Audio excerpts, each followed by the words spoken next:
Now, the Hunt Palmer Show. A magic beyond anything you could ever imagine.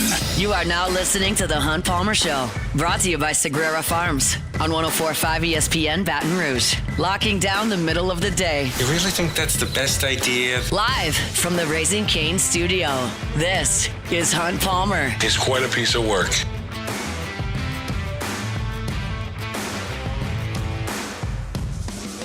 Welcome in. Hunt Palmer coming to you from the Raising Cane studio downtown in the capital city on this Thursday, working towards the weekend. Appreciate you hanging out with us. We're brought to you by Sagrera Farms Premium Angus Beef. Jacob Beck, Cassie Spazzali back there on the ones and twos. Lots to do till 3 o'clock today. Should the Saints trade Rashid Shaheed? We've got that information. Well, we don't have that information. We have that opinion coming up in 15 minutes. Chris Blair going to be with us a little bit earlier this week. He's at 1:30. Talking Tigers and Gamecocks. We'll talk a little Saints and Patriots. Tyler Head from 107.5 The Game in Columbia, South Carolina, going to be with us at 2:15 talking Gamecocks. And Luke Johnson, my sworn arch nemesis of the day, is with us at 2:30. You say, why? Well, I have a friendship that dates back almost 20 years with Luke. He's a wonderful man, great at his job, and I love having him on the shows on Thursday. Gives us great information on the Saints. He's also a huge Milwaukee Brewer fan. That means I have his best interest not exactly in my heart over the next 10 hours. So we'll talk to Luke about the Saints, and I will get in some barbs about his Brewers at some point coming up an hour and a half from right now. We got lots to do, so let's crank it up with our Genesis opening drive. It's time for Hunt's opening drive, presented by Genesis of Baton Rouge. Tigers and Gamecocks coming your way. 6:45 is when, well, we'll kick it 6:55, but your TV time 6:45 on Saturday night in Death Valley. I've got a piece up at louisianasports.net detailing 3 matchups to watch, and I wanted to kind of get into that as I've had an opportunity now over the last day and a half to really kind of dive into this South Carolina team. And it's a team where the visual, when you look at them on tape, in highlights and the stat sheet, don't really line up all the time. There are some nuances to what they've done. You have to consider the fact that Lenore Sellers missed most of the Vanderbilt game. They got annihilated by Vanderbilt, but he didn't play, and he's a huge part of what they do. A team that has 6 non-offensive touchdowns this early in the season skews points per game, skews those types of metrics. And so there's a lot to dive into with the South Carolina team, and it's obviously a huge game for these two teams. I'll probably say this again tomorrow, but when you consider the winner of this game, if it's LSU, you rebound after the bye and a loss, you're 5-1, you're 2-1 in the league, you got a trip to Vanderbilt coming up, you're in a decent spot. You're a decent spot. If South Carolina wins, they've now won 2 league games in a row. You've gone into Tiger Stadium and won. You've rebounded from losing 2 league games in a row, and now going into a brutal stretch of your schedule, at least you've got a 2-game win streak in your rearview mirror. Both teams feeling pretty good. You win a game. You lose this game, LSU's margin for error is none for a playoff berth, and if you can't beat South Carolina, quite frankly, why do I think you're going to run the table? You're probably not. You're not, in fact. So LSU's season hangs in the balance in this game. I would argue further down the line, it may not. If you can beat South Carolina and you can beat South Carolina, you can beat Vanderbilt, and you can beat Texas A&M, that's a lot of ifs. But if you do that, your trip to Tuscaloosa this season is not on the line. You can work yourself into a place where your season is not on the line. It is, I think, in this game against South Carolina. And if South Carolina loses, they got 4 straight top 10 teams coming right in their face. So you're going to, at this point, have 3 losses and probably at least 3 more coming in a row. This thing's off the rails. So the loser of this game's in big trouble. The winner feels okay about it. So here are the 3 matchups that I have identified that I think are crucial in this game between LSU and South Carolina. The first place, I talked about a little bit yesterday, but I'll reiterate it in a more impactful way. It's LSU's tackles on offense against Dylan Stewart and really the entire South Carolina edge rushing group. Kyle Kennard's not a part of that. He was the SEC Defensive Player of the Year last year. He's not there. But Stewart is, and he was a 5-star recruit, and he was a freshman All-American last year when he had 6.5 sacks and 10.5 tackles for loss. He is going to be a first-round pick when his time comes. He's just a sophomore.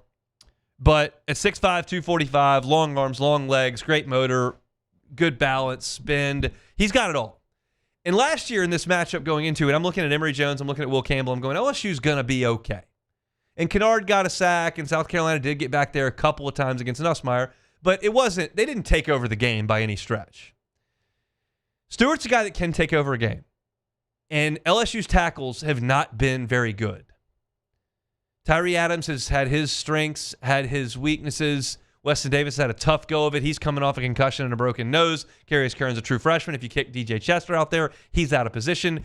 There are not a lot of matchups on the field. I'm leading with this one, but there aren't a lot of matchups on the field where I think that South Carolina has a significant edge on LSU. This is one. LSU cannot allow Dylan Stewart to change this game. If you need to put Bauer Sharp on your right tackle's hip for 4 quarters to make sure that Dylan Stewart doesn't harass Garrett Nussmeier, do it. If you want to make sure your running back is kept in to have an eye on Dylan Stewart and help those tackles, do it. If you need to run the ball at Dylan Stewart some to keep him honest and make sure that he's not flying up the field, do it.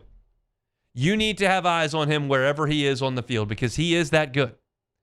3.5 sacks thus far, 7 TFLs thus far, and you're vulnerable on those edges.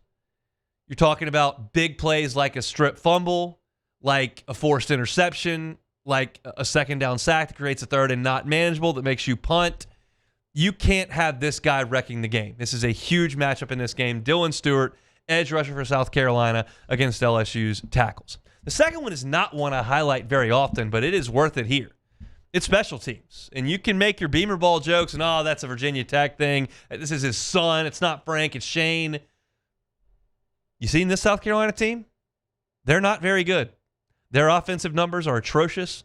Their defense is not what it was last year. Their special teams is making plays. They are changing the game from a special teams perspective. Against Virginia Tech, coincidentally, in the opener, Vicari Swain ran a punt back for a touchdown. The next week, they were struggling against South Carolina State of the MEAC. Vicari Swain runs a punt back. Then, 2 minutes later of game time, South Carolina blocks a South Carolina State field goal, runs it back for a touchdown. They scored 14 special teams points in 2 minutes of action. Now, it's a MEAC team. That's not LSU, but they're capable. They're making those plays. And that's not it.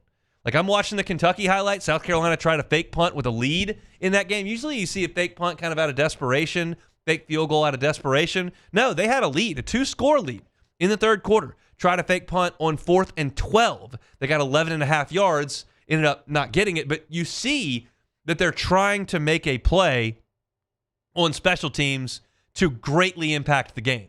They very much view that importantly. That should come as no surprise. Frank Beaner did it for 2 decades in Blacksburg. Shane went there, coached for his dad, was a special teams coach.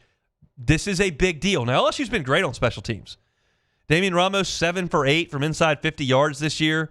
He's 1 of 2 from longer than 50. He's been very good. You know that LSU is explosive in the return game if given the opportunity. And how about this? We maligned this team punting the ball all of last year. They could not hit a field-flipping punt last year. Had 2 guys try and couldn't do it. You do now. You've got a guy that is kicking the ball a long way. LSU's 19th in the country in yards per punt. They're up over 46 yards per punt this year. You can't outkick your coverage, but they're doing a good job of that. So I highlight those 2 matchups where it appears South Carolina has real strength. Not to intimidate you as an LSU fan, not to suggest this is a great South Carolina team. It is not. These are the 2 places they may be able to find a significant edge to change the game. If all things play normally, LSU is going to win this game at home. These are 2 places where South Carolina can find an edge. Now, what's the third key to this game that I found? It's LSU's defensive front 7 against the improvisational skills of Lenora Sellers. I mentioned this on Tuesday's show, but it's important to reiterate. This South Carolina offense is 92nd nationally in scoring offense, and those numbers include 6 non-offensive touchdowns. 6, and they're still 92nd in the country. You want a more accurate description of how this offense is played? 122nd in the country in total offense and in rushing offense. 122nd. There are only like 14 teams worse than South Carolina at moving the football. So to me, in that stadium, when LSU has 2 weeks to prepare for an offense that is played like this, I'm going, okay, that's not a good matchup for South Carolina. And it's not. But Lenore Sellers is still a freak of an athlete. You turn the highlight tape on, he is still 6'4", he is still 240 pounds, and he can still go. And some of the times he goes, you think the play's over, there's a pass rush, some blitzing cornerback has him in his grasp, he shakes free. Now all of a sudden, we got no design on this play, we've got nothing of substance in terms of the structure of this play, and it's just, okay, who's going to run around and make a play? And sometimes Sellers runs that for 4 yards. Sometimes Sellers runs that for 25 yards. Sometimes Sellers picks his head up and 2 cornerbacks have ditched their responsibility and he throws it down the field for 40, 60, 80 yards. That you cannot have. The improvisation from Lenore Sellers is a huge matchup for LSU in this game.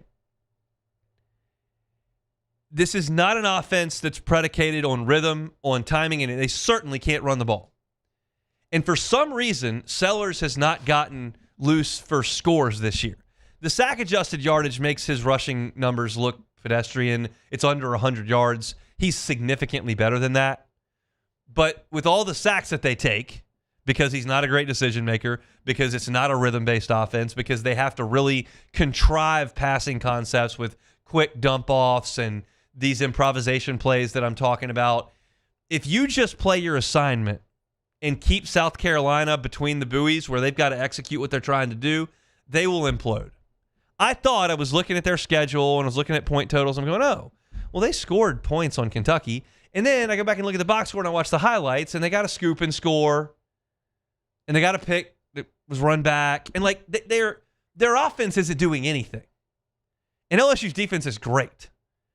So how do you, if you're South Carolina, combat that? Well, I think I've laid it out. This is the way they would combat it. You blow up LSU's passing game with your edge rusher, who's a star. You make 1 or 2 huge special teams play, block a kick, run a punt back, fake a field goal. Those are game-changing plays, momentum-building plays. And then Lenore Sellers does some wild stuff because he's a wild, wild athlete. Like, that's South Carolina's path. If you're talking about, LSU's interior defensive line against South Carolina's interior offensive line, that's a win for LSU. If you're talking about South Carolina's wide receivers against LSU's DBs, that's a win for LSU. If you're talking about LSU's wide receivers against South Carolina's secondary, that's a win for LSU. If you're talking about the home crowd, that's a win for LSU. If you're talking about the competency of the quarterbacks throwing the football, that's a win for LSU. Like, this matchup slants LSU's way significantly in all the quote-unquote normal aspects of breaking down a football game. But South Carolina's got some strengths, and unless they rely very, very heavily on them, I don't think they can win the game. There is a reason why an LSU offense that cannot crack 20 points most of the time is favored by 9.5 in this game by the folks in Las Vegas. 9.5. That, to me, is suggesting you don't figure South Carolina's getting to 13. And there's reason for that. Because South Carolina might not get to 13. But the way they will is if these 3 matchups, which I find to be very, very key in this game, go the way of the Gamecocks. That's what you've got to protect against if you're LSU. You're looking for LSU coverage? You can find it at LouisianaSports.net. I've got my 3 matchups to watch on the site right now. I've also got a primer for LSU baseball up on the site for fall practice, which starts up here within the next hour and a half. They'll be scrimmaging just after 4 o'clock if you want to go out there and see that for free. But I've got that written up at LouisianaSports.net if you want to check that out. All of it is free. We've also got Saints coverage there. Ross Jackson's got you covered, and there is some Saints news as we speak. The Steelers have inquired about one of the Saints' star players. Should the Saints move on? I will talk about that when we come back. The Hunt Palmer Show. Genesis of Baton Rouge. That's genesisofbatonrouge.com. Long name for the website, but easy to remember. genesisofbatonrouge.com. And go there because you'll be able to see the entire line of vehicles. Most of you have not driven a Genesis. It's new to the game, new to Baton Rouge, relatively speaking. Go check out and see what the line of vehicles looks like. They've got your sedans, they've got your SUVs. No matter what your life situation is currently, they've got a car that will fit your needs, and it will be a luxury brand, and it will be an IHA top safety pick because all of them, every line, every model in the line of vehicles is an IHA top safety pick. So you know you're in a luxury vehicle. You can sense that when you sit down in it. And you're in one of the safest cars on the road.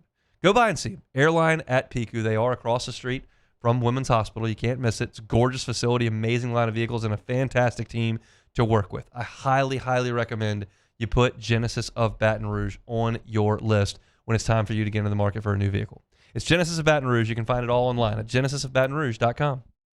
At Bayou Automotive, we believe in a sales process that puts you first. We want you to experience an easy purchase with clear pricing and great service. Let Bayou Ford and Bayou Chrysler Dodge Jeep Ram be your trusted partners in finding your perfect vehicle. The crew at Bayou Automotive is going to do right by you. At Auctioner, we know healing is a team sport. That's why we've partnered with world-renowned orthopedic surgeon Dr. James Andrews to create the Auctioner Andrews Orthopedics and Sports Medicine Institute. Whether you're a professional athlete or a weekend warrior, our team of specialists are dedicated to getting you back in the game. So whatever your reasons are for reaching your personal best, we've only got one: you. Auctioner Andrews Institute. Long live you. Raising Cane's is our victory meal. Football fans are some of the most dedicated fans in sports. It's a fundamental quality we share, and that fuels every single order of our hand-battered chicken fingers. Wherever there's football, there's Raising Cane's. One love. Let's go. I'm Gabrielle McLeod on behalf of the Louisiana Propane Dealers. I have spent hundreds of hours preparing for scholarship competitions. That preparation paid off when I won the Fitness and Talent Awards along with the title of Miss Louisiana. The Louisiana Propane Dealers are also pretty talented and want you to be prepared for when the power goes out. Visit louisianapropane.com to find out about propane generators and other safety tips. Louisiana Propane, it truly is the fuel for our future. When it comes to choosing energy for your family and your home, make the smart choice with natural gas. You can count on efficient and affordable natural gas to keep you comfortable and reduce your environmental impact to help protect our planet. Together, we're fueling our energy future. Atmos Energy. While Louisiana politics can seem like they're from another planet, Moon Griffon isn't afraid to bring politicians back down to earth.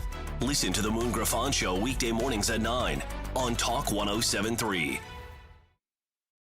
At Luba Workers' Comp, our journey began over 30 years ago with a simple belief: our clients come first. At Luba, our business has always been focused on people, not policies. Through every success and challenge, we've continued to grow because we've stayed true to our values, committed to providing you with genuine dependability. Because your well-being is more than a priority. It's our purpose.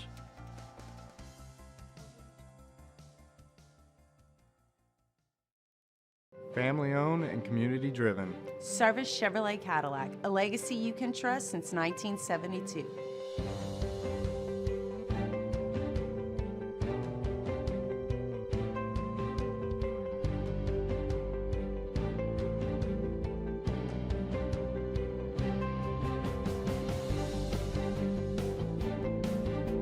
Service. You're listening to The Hunt Palmer Show, brought to you by Sagrera Farms.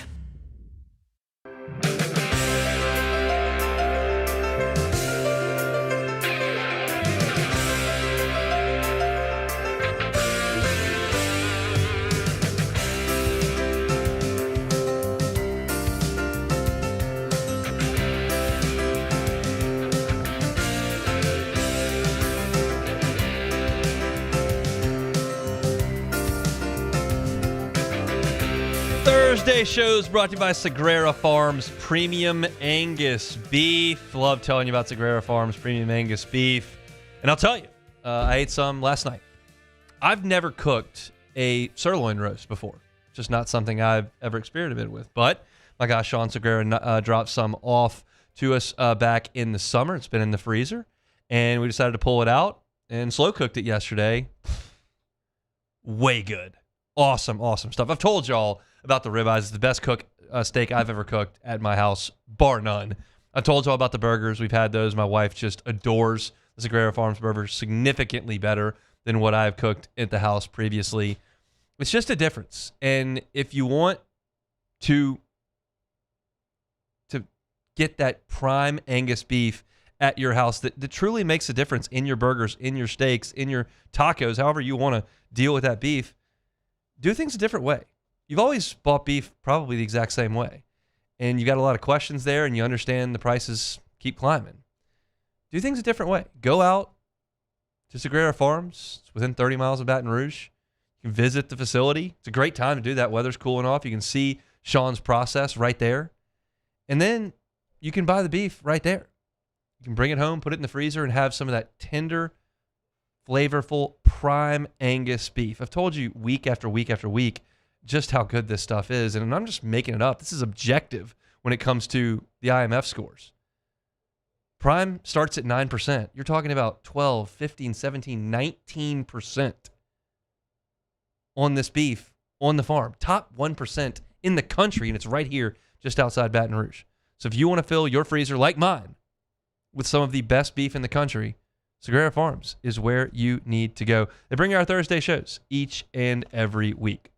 All right, report out within the last hour and a half from Andrew Filipponi, who is with 93.7 The Fan in Pittsburgh. And he says that back during week 5, their bye week, the Steelers checked in with the Saints about trading for Rashid Shaheed. And this is interesting because the Saints are in a spot where when that phone rings, like, you've got to pick up the phone. When you are in a spot where your roster is one of the least talented in the NFL, you have to pick up the phone. And also, when you analyze a prospective trade like this, which has not been executed and we don't know what the details would be, you have to do so pretty cautiously because every trade is judged based on what you give up and what you get back. When we talk about draft picks, when you were sitting there at 18 and you're saying, well, should you take this safety or this right guard? Like, you understand that you're not giving anything, so it's just a matter of what you think of the player. It's very easy to analyze what's right and what's wrong from a draft perspective. Because, I mean, you don't have to be right or wrong. It's your opinion on the matter. We can't really give an opinion on the matter of whether or not they should trade Rashid Shaheed to the Steelers because we don't know what the Steelers are sending back. But here's where I sit casually, just understanding that Shaheed's in the last year of his deal, and he's been your most productive receiver the last year and a half. But you are where you are from a roster perspective. Like, my initial thought is, yeah, take that phone call. Take that phone call and strongly consider it. Now, the offer back's got to be good, but you look at Shaheed and what he's given you, and this was a phenomenal find by the Saints organization. His first year was in 2022, a guy no one's really ever heard of. He gives you 488 yards as a rookie, 17 yards per reception, a pair of touchdowns in 12 games. The next year is a 25-year-old. He gives you 46 catches for 719 yards and 5 touchdowns and truly becomes one of the best deep threats and return men in the NFL. He was the first team All-Pro that year as a return man. Last year he got hurt as a 26-year-old, and this year you're through 5 games. He is your leading receiver, 288 yards, and had the big play for a touchdown last week. And he would be a huge asset as a 27-year-old speed demon for teams contending. Saints aren't contending. Now, if you tell me that the Saints want to bring Rashid Shaheed back for the next 3 seasons, I would certainly be open to that. He's 27, and I looked for some comps with him. I'm not trying to suggest Rashid Shaheed is Tyreek Hill. I'm not. Tyreek Hill was the most explosive receiver in the NFL for about 5 years. But Tyreek Hill led the NFL in receiving yards as a 29-year-old. Last year, he took a step back. as did the Dolphins. Their quarterback situation was a complete mess. But he was just a shade under 1,000 yards last year as a 30-year-old and hadn't really lost a step. Now, we know he suffered a catastrophic injury this year, so that comp doesn't play out. And I can't give you Tyreek Hill as a 31, 32, 33-year-old. But you understand that wide receivers whose game is predicated on speed, which Rashid Shaheed's is, their shelf life is a little bit shorter than somebody that's 6'5", physical, and can play in the middle of the field. So Shaheed, at 27, has a lot of value for a team this year and a lot of value for a team next year for sure. No doubt. If he's healthy, he's going to be one of the fastest players in the NFL this year, next year, and a year after that. Beyond that, who knows? So if the Steelers are willing to part with second or third round pick, maybe in a pick swap, or you give them a fourth or a fifth, absolutely. I highly doubt that's the case. This feels more like a late round selection. And so at that point, you as a front office have to try to gauge what Rashid Shaheed is looking for in his next deal. Because if you're Rashid Shaheed's representation, you understand this is your one and only chance to get a big average annual value contract. It's unlikely Rashid Shaheed at 33 can get a big deal. Like I'm not saying it's impossible because I can't see the future. That's 6 years down the road. But at 27, 28 years old, there's one chance to strike. And if you're the Saints and you see value in him at a number that you've talked to his representation about, well, you strongly consider that because I think Rashid Shaheed has 3 or 4 years of really good football in him. And right now he's dirt cheap. He's not going to be moving forward, but he's a guy that I would like to have around. But if you feel like you want to go in a different direction, and that's a position you're not very strong at right now, keep in mind, and getting value for him, I think is something you absolutely look into. There is almost no one on this roster that is untouchable. I'm not in a hurry to trade Taliesin Fuaga. I'm not in a hurry to trade Kelvin Banks. I'm not in a hurry to trade Jonas Sanker. I'm not in a hurry to trade Kool-Aid McKinstry. Beyond that, I'm not in a hurry to trade Eric McCoy. But beyond like that, like you're looking at a lot of guys who should be fielding phone calls on because you need assets that can get you young, cheap players. I'm not running to the window to trade Rashid Shaheed off for a 7th round pick. But if you can get a little bit better than that, yeah, I'm open to it. This is one where I am going to sit on the fence because it's impossible to analyze a proposed trade where you don't know what the return is. But Rashid Shaheed, I can say this with certainty, is not untouchable. You field phone calls about him as trades are starting to heat up, and the NFL trade market is hot right now. There are teams making moves left and right. Browns are active, Packers are active, Steelers are making calls, and the Saints should be listening. And if there are assets that are older than 23 that you feel like you can get significant return back from in draft capital, as we've talked about, your next really good team is a couple years away. Can Rashid Shaheed help a couple years from now? Yeah. Is it absolutely worth your time to take a phone call from Pittsburgh and see if you can't get a middle round pick or something else? Yeah, I would definitely listen to that. I'll give a more definitive take if Rashid Shaheed or someone else is moved and I know what the return is. For right now, I'm open to both possibilities. I am open to Rashid Shaheed, your best wide receiver right now, your most productive wide receiver, moving on. I'm open to trying to re-sign him to a deal that makes sense. I looked at Ted Ginn's reference, and I'm trying to find comps for Rashid Shaheed. I think Ted Ginn is a reasonable one. Ted Ginn was a fairly productive member of the Saints receiving corps, 32, 33 years old. As a 32-year-old, he had 787 yards and 4 touchdowns and led the league in receiving success rate at nearly 65%. He dropped off after that, but Rashid Shaheed's 5 years from that. He's going to be a really fast, explosive playmaker for the next few years, assuming he's healthy. So there is value in him, although his contract is up. It would be a complicated deal because you have to trade him and another team's going to have to work out a way to extend him. But if they can get that done and you can get more in return from a draft capital perspective, Absolutely. You listen to that phone call, and I hope the Saints can get some of that done with some of their key assets. There are guys that are untouchable on this team, reasonably speaking. Somebody knocks on your door for just a ridiculous offer for Kelvin Banks. The only guys in the league that are untouchable are Josh Allen and whatever. But reasonably speaking, you're not going to trade your first-round pick from this past year who looks like a hit. But the guys that are in their 3rd, 4th, 5th, 8th, 10th year in the league, yeah. If somebody wants to call about Alvin Kamara, I'm listening. Rashid Shaheed appears to be in that number with the Pittsburgh Steelers. We'll see what comes from that ultimately. Got a little bit of time to make a trade here in the NFL season. All right, let's step aside. Chris Blair, voice of the Tigers, next. The Hunt Palmer Show. Highland Insurance Group, HighlandIG.com is that website. I've so much enjoyed looking at those national weather forecast tweets that come in my feed and seeing those hurricanes show up that are just veering back out into the Atlantic. That's awesome. I like quiet hurricane seasons. It has been one.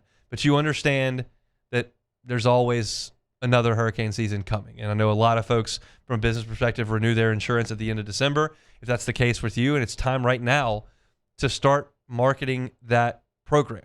And if you need a second set of eyes to make sure that you're covered properly for your renewal, the Highland Insurance Group is happy to do that. They'll make sure that your policy is buttoned up. There are no exclusions you're unaware of. There are no contingencies you're unaware of. There are no improper building valuations or limits that have been sitting for 10 years. Make sure your insurance is right. You pay good money for it. Last thing you want to do is spend a significant amount in premium and then have an uncovered loss. The Highland Insurance Group has gotten clients and kept clients because they make sure that doesn't happen. It's the Highland Insurance Group, Jonathan Carbo and his team right here in Baton Rouge. If you're looking for a second set of eyeballs for your renewal coming up at the end of December, Highland Insurance Group's happy to do it. They're online at HighlandIG.com, HighlandIG.com. My father, J.B. Falgu, had a vision of growth for First American Bank and the communities we serve. The bank's foundation was built on his legacy of compassion, loyalty, and dedication. Through his years of leadership, First American has prospered to heights even J.B. could not have imagined. I know my father would be extremely proud of the customer service and financial stability that First American provides to Southeast Louisiana. We continue to thrive because of the legacy of J.B. Falgu. Breck teamed up to reimagine your parks, and you imagined big. With your help, we went to work, creating 12 beautiful community parks across the parish. A family-sized water park, miles and miles of trails, and parks just for your dogs. There are more places to splash, to explore, to run wild, and even soar. You imagined, we delivered. Gold. Breck, your #1 park system in the nation. These ice cubes could have been a thankless bed for an all-you-can-eat salad bar. But instead, they cradle and cool the crisp, refreshing Dos Equis. Nicely done, ice cubes. Need security services you can count on? With Veteran Security Services, you're always protected. Locally owned and proudly serving the Gulf Coast, they're not some big national firm chasing profits. They're neighbors protecting neighbors. From petrochemical plants and healthcare facilities to port and maritime operations, Veteran Security delivers reliable protection you can trust. Choose community. Choose confidence. Choose Veteran Security Services. Visit veteransecurityfirm.com. Men, age is just a number. Don't let it dictate how you feel. Goodwood Men's Sexual Wellness has anti-aging services that can help you look and feel your best. Visit yourgoodwood.com and discover a renewed sense of vitality. Trust isn't given, it's earned by showing up, leading the way, and performing at your best when it matters most. Our Lady of the Lake sports medicine experts know what it takes to improve performance and build champions at every level. That's why LSU chose Our Lady of the Lake as its championship health partner, trusting Louisiana's best medical team to care for our state's best athletes. From championship athletes to everyday champions, trusted care starts here. I trust the lake. At Luba Workers' Comp, our journey began over 30 years ago with a simple belief. Our clients come first. At Luba, our business has always been focused on people, not policies. Through every success and challenge, we've continued to grow because we've stayed true to our values, committed to providing you with genuine dependability. Because your well-being is more than a priority. It's our purpose. This is the Hunt Palmer Show, brought to you by Sagrera Farms.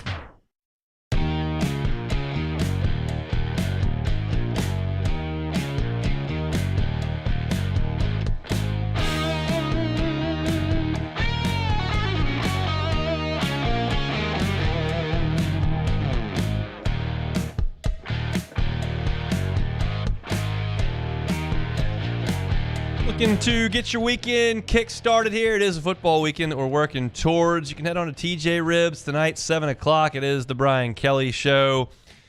Broadcast everywhere on the LSU Sports Radio Network. But if you want to swing on by TJ Ribs on Acadian, you can do so. Hear the coach talking a little football with our next guest, the voice of the Tigers, Chris Blair, joins us on the Jim's Firearms Hotline. Chris, thanks for the time. How are you, sir? I'm great. Hope you enjoyed the off week. I enjoyed it, but I got to be honest, ready for Tigers to get back to it on Saturday. I imagine a lot of fans feel the same way, and I guess without question, the coach and players are ready to get back out there and really put Ole Miss deep in the rear view. I get the sense they needed this one, not from the perspective of you always want to get back out there after a loss. That's the general consensus from players that I talked to over the years. But they were kind of banged up, Chris, and I'm assuming you're going to talk a little bit about that with Coach Kelly. They needed some time off from an injury perspective after a month of play. Yeah, I've never met a coach, and I've been doing this almost 3 decades, that no matter where the bye week falls in a football season, this was a good time for a bye week. But I agree with you. Again, it's 5 weeks into the season. You got some guys who've been in and out, and you've got guys who are playing actually that are hurt. The difference between playing hurt and injured. So, it would be great to just kind of get re-energized, get closer to 100%, if not above. And again, work on some things. That's obviously what everybody's expecting to see. I think that's why it's going to be a very important game this week, regardless of who the opponent is. And frankly, South Carolina also coming off a bye week, but they had a different perspective. They got their best win of the year, kind of slapping around Kentucky last time out. So you got teams that, in a small vacuum, are coming out of their last game feeling a little different. And I think for LSU, it's going to be about what LSU does. And again, do I think there'll be wholesale schematic changes? No. But will I expect to see some differences? Yeah, and I think most people feel that way. The quarterbacks were very much talked about when we were in Atlanta for SEC Media Days in July. They both had great seasons last year from a statistical standpoint. And it just hasn't clicked for either one thus far. Certainly Sellers missed some time with that concussion against Vanderbilt, but they haven't run the ball well. He's got 1 rushing touchdown on the year. Garrett Nussmeier's just offense hasn't quite fired like it did last year. Brian Kelly's talked about that. What do you make of this quarterback matchup? Yeah, it's interesting. I talked to Todd Ellis, who knows a little bit about being a quarterback. He's the play-by-play voice of the Gamecocks, but he still is the winningest quarterback in South Carolina football history. And it's interesting because I think the focus on this matchup is certainly one of the big storylines is the quarterback play because of all the hype you talked about, both for Lenore Sellers and for Garrett Nussmeier. And it was interesting because when I was talking to Todd about, again, the pressure that's put on a quarterback when you don't have the ability to run the football, everybody in the stadium knows or feels like they know, including the opposing defense and defensive coordinators, that, he's not going to run. And Todd said, look, it's similar but different with Lenore Sellers in the fact that, they haven't been able to find anybody else beyond the QB to run the football. They're rotating 4 running backs and have all season long looking for that one to replace Rocket Sanders, who was on the Gamecock team last year. And in the sense, both teams are suffering from everybody knowing the quarterbacks for LSU aren't running enough. But for South Carolina, everybody in the building knows when he's dropping back and when he's going to run the football. So they're trying to get a little more diverse offensively. And I think both teams are looking for that in different ways. But it's putting a lot of pressure on Lenore Sellers to have to throw the football near perfect, be able to get chunk plays running the ball. And then again, if you're Garrett Nussmeier, when you're expected a lot like we saw last year to put the ball in the air, 40, 45 times or more a game because you can't run the ball, I go back to what I've said 1,000 times. When you throw the ball, 3 things can happen. 2 of them aren't good. So you again, every time you put that ball up in the air, you're kind of tossing the dice. I talked a lot in August about Trey'Dez Green, and then in the Clemson game, he scored a touchdown and then drew a pass interference that resulted in another one. Then he got hurt. Now he's healthy. I just sense that there's more there. Do you feel that way? You broke up. What was that? Who Trey'Dez Green, who was so impactful in the game against Clemson, and then he got hurt. Now he's healthy. I just feel like they're going to try to get him the football, I would imagine. Yeah, no, 100%. I mean, he's a mismatch, as we've all talked about for a long time since Trades got here. And again, you want him to be 100%. I don't know. I don't have any inside information. I'm not sure if he's totally 100%. It was great to see him back out there, obviously, but I mean, he's a weapon you got to go to. And regardless of whether you're South Carolina or whoever else is on the schedule, I mean, a defensive coordinator has to kind of decide who do we want to put the responsibility of guarding a Trades Green, a freak athlete with his vertical length, his ability to jump. Are you going to go with a linebacker to cover that? Or are you going to pull in the nickel back? I mean, it's just he's a lot like Harold Perkins to me in the sense that you have to account for him pre-snap on every play. No doubt. Talking with Chris Blair, the voice of the Tigers, LSU, and South Carolina. TV time, 6:45 kickoff, pushing 6:55 coming up on Saturday evening. Again, offensively, do you expect potentially a little bit of a shakeup on the offensive line? I know there have been some injuries both at left guard and right tackle. We've seen some Carius Kern. Do you feel like they're going to move some things around there? Yeah, I mean, I think so. I mean, if you go back to the Ole Miss game, which I'm sure you have, and you've probably talked about it a bunch this week, you were without DJ Chester in the first half for that crazy targeting call. And then again, the play of Kern was really encouraging. And suddenly, it wasn't as if we just necessarily had to put DJ back in there, although he's a great asset because of his swing availability on the offensive line. But I think there's a number of guys that, have had their moments and have had their opportunities and maybe deserve a little bit more. So I think that's probably beyond the actual fluidity of the offense. I think that's probably one of the bigger question marks coming into this game and moving forward is, are we going to continue to see a steady rotation? Are we starting to hone in on these are our guys and then we'll rotate as the game goes along? Because I think you've got a number of different opportunities for different players to do that. So considering what we saw them do against Ole Miss, albeit in a loss, I think leads me to believe we could see some changes there. Maybe not total wholesale changes, but maybe the rotation looks a little different. Speaking of rotation, how do you feel like the running back situation shakes out? It seems like Caden Durham's probably not 100%, but I feel like he'll probably go.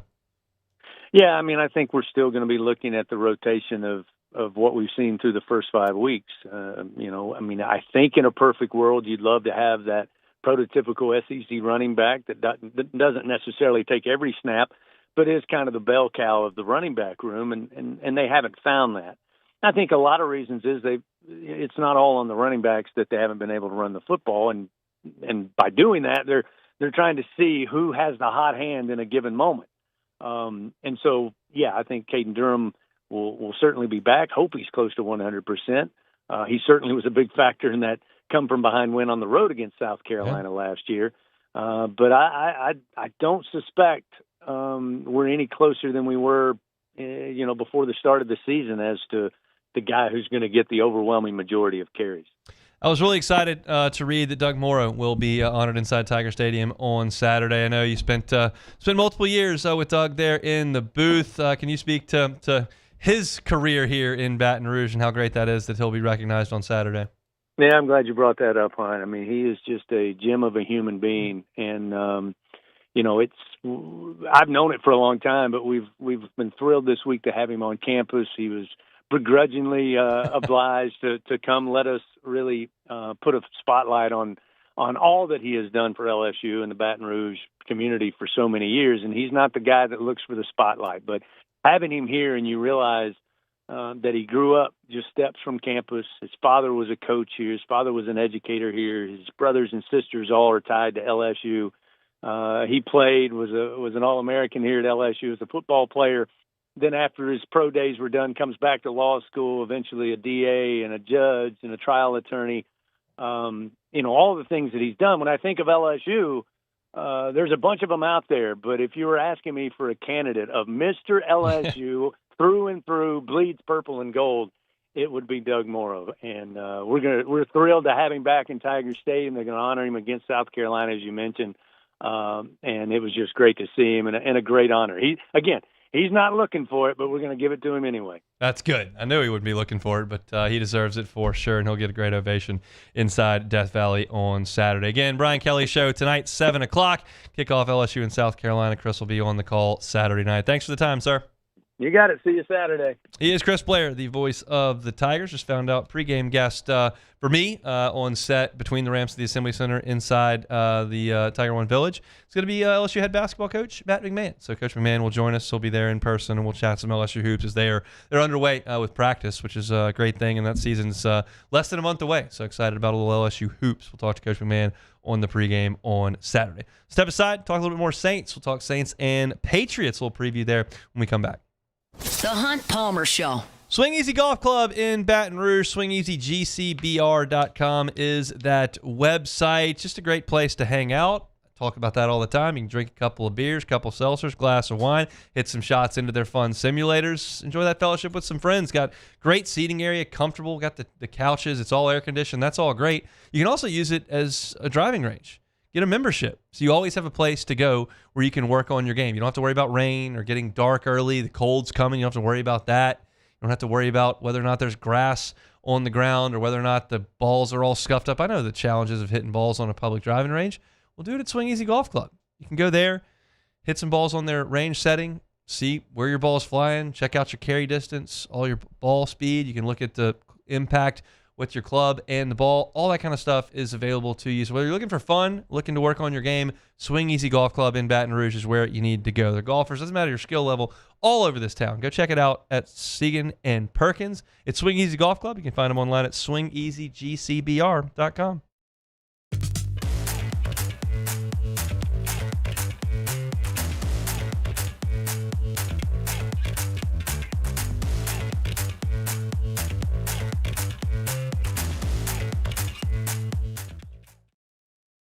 When it comes to pipe fabrication, time is money.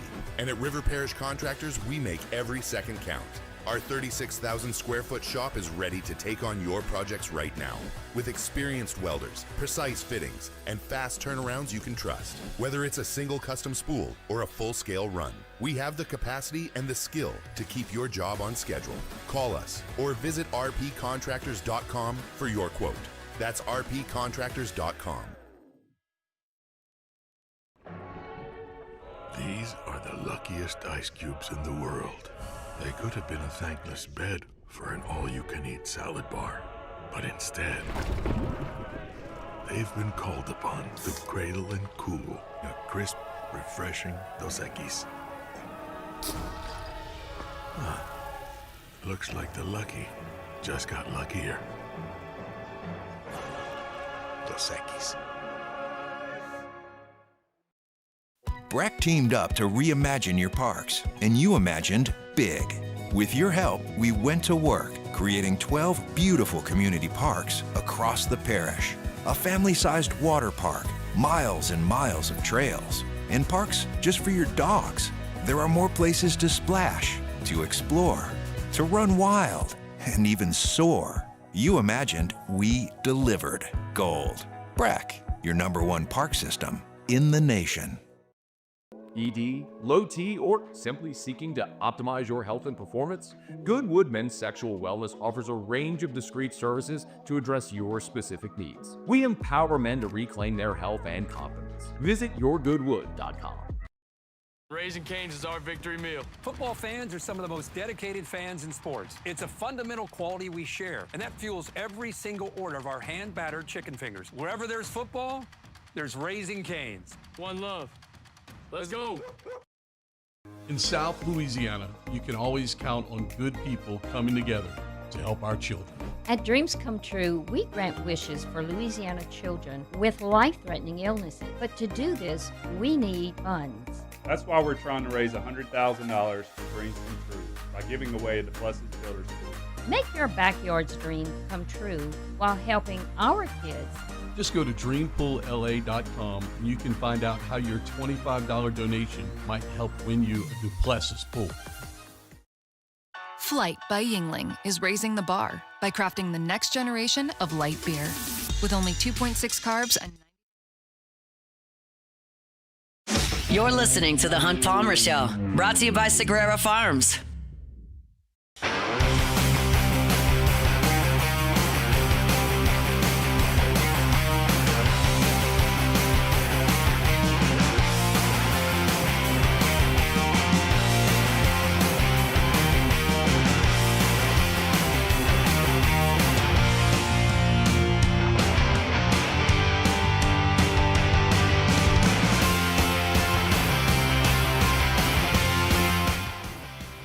Thursday show is brought to you by Sagrera Farms Premium Angus Beef. Let's close out hour number one talking about this matchup between the Saints and the Patriots. You know, when we saw the schedule come out, you didn't figure the Patriots would be a very good football team, and they come out of the gate and they lose to the Raiders 20-13 on their home field. We don't think the Raiders are very good. And you're going, yeah, that's not a very good team. And then they beat the Dolphins, who everyone kind of looked at and were like, that's a Dolphins team that's in free fall, whatever.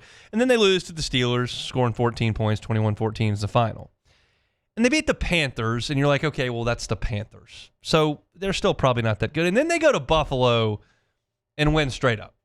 23-20 was the final. So now you've got a Patriots team that's 3-2 on the season, and they don't look like we kind of thought they would maybe after week one. Drake May's playing better. Mike Vrabel's a good coach. And you know, I'll have a pick on the game tomorrow, but one of the things that I was looking at in Ross Jackson's piece on LouisianaSports.net, and the Patriots statistically are better than you would think, as I just kind of laid out with their record.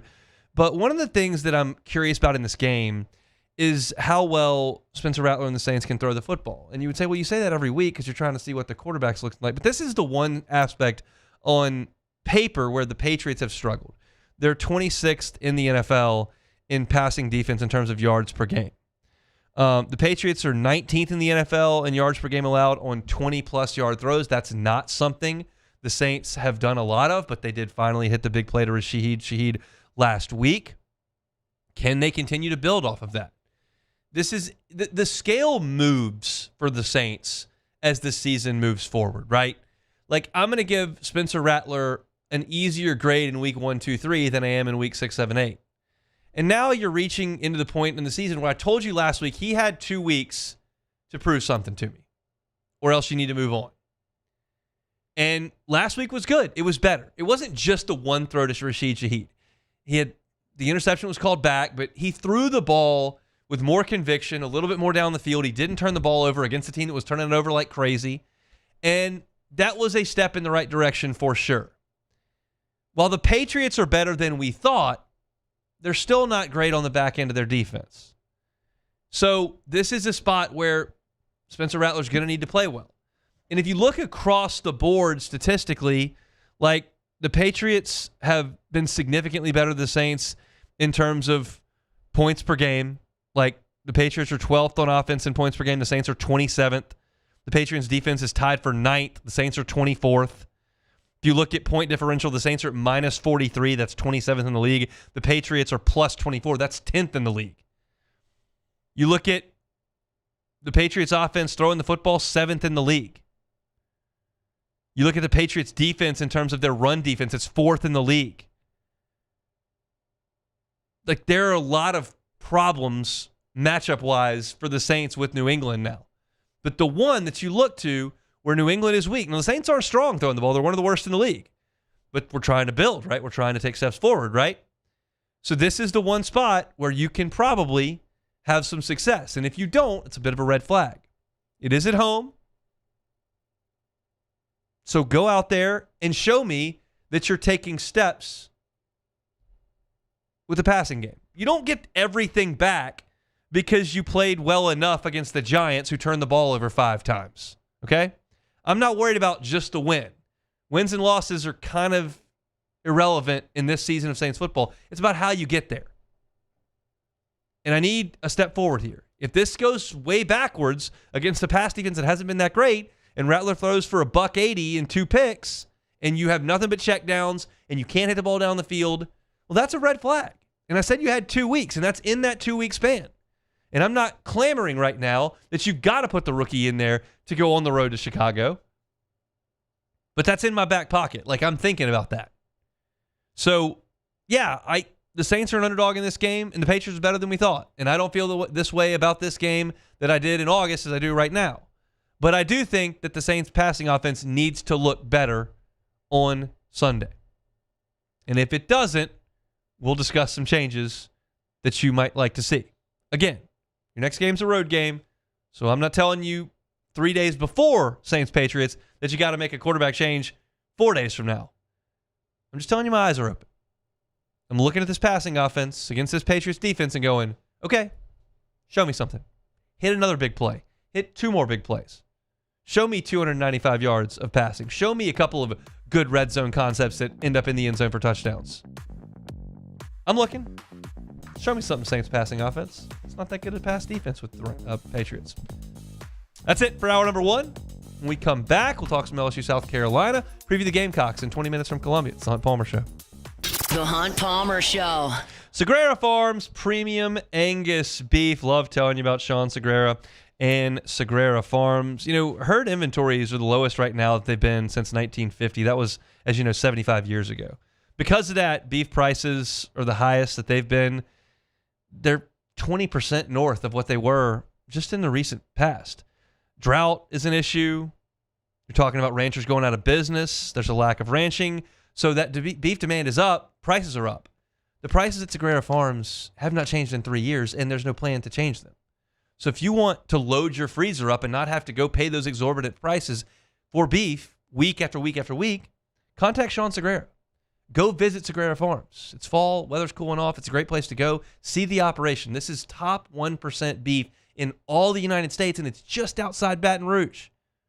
Do beef a little bit differently. Do it at Sagrera Farms. They bring you our Thursday shows. It's Sagrera Farms. At Bayou Automotive, we believe in a sales process that puts you first. We want you to experience an easy purchase with clear pricing and great service. Let Bayou Ford and Bayou Chrysler Dodge Jeep Ram be your trusted partners in finding your perfect vehicle. The crew at Bayou Automotive is going to do right by you.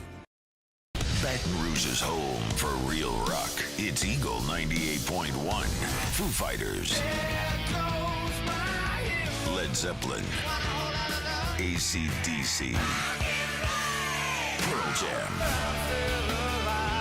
And the flagship home for LSU sports. Take us anywhere with the Eagle 98.1 app. Eagle 98.1 is the rock station. Today, we are shaping tomorrow. We are researching how extreme stress impacts the immune system, from trauma victims to athletes and even astronauts.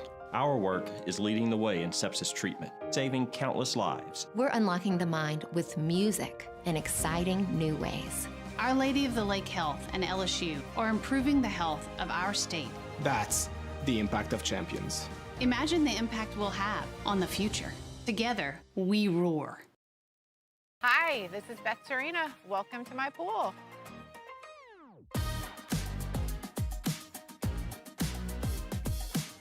The first time I saw this beautiful pool, it exceeded every expectation that I had. They were able to get everything we wanted in this pool. It is a beautiful pool. We live out here, we eat out here, we watch TV out here. This is like our living room outside. We love this pool and everything about it. When we decided to build our pool, we called a great friend who is one of the best pool builders in the country in North Louisiana, and we said, who would you choose to build a pool in Baton Rouge? And without a hesitation, he told us Russell Pools. He said their history, tradition of great builds, great pools was unmatched. So of course, who did we call? Russell Pools. The advice I would give to anyone looking to build a pool is first call Russell Pools. They'll do an incredible job. It'll be incredibly organized. It'll be time efficient, and you will have your pool in no time.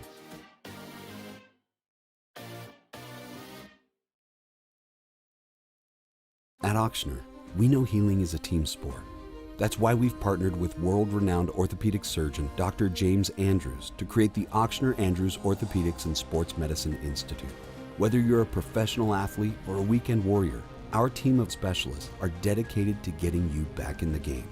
So whatever your reasons are for reaching your personal best, we've only got one.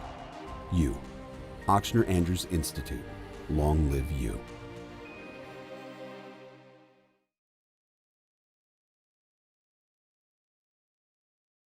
Raising Cane's is our victory meal. Football fans are some of the most dedicated fans in sports. It's a fundamental quality we share, and that fuels every single order of our hand-battered chicken fingers. Wherever there's football, there's Raising Cane's. One love.